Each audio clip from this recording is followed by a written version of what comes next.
حضرت عبداللہ بن عمر رضی اللہ عنہما سے مروی ہے کہ رسول اللہ صلی اللہ علیہ وسلم نے فرمایا،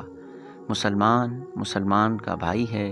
نہ اس پر خود ظلم کرتا ہے اور نہ اسے کسی کے سپرد کرتا ہے،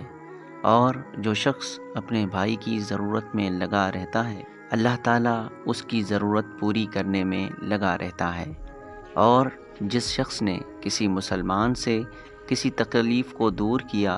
اللہ تعالیٰ اس سے قیامت کی تکالیف میں سے کسی تکلیف کو دور کر دے گا،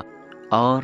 جس شخص نے کسی مسلمان کی پردہ پوشی کی اللہ تعالیٰ قیامت کے دن اس کی پردہ پوشی کرے گا۔ حضرت معاذ بن جبل رضی اللہ عنہ سے مرفوعاً مروی ہے،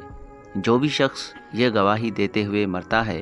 کہ اللہ کے علاوہ کوئی معبود برحق نہیں اور میں محمد اللہ کا رسول ہوں،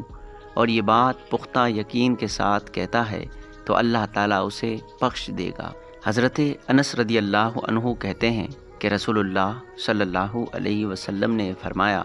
3 عادتیں میری امت میں ہمیشہ رہیں گی: حسب و نسب میں ایک دوسرے پر فخر کرنا، نوحہ خوانی اور ستارہ پرستی۔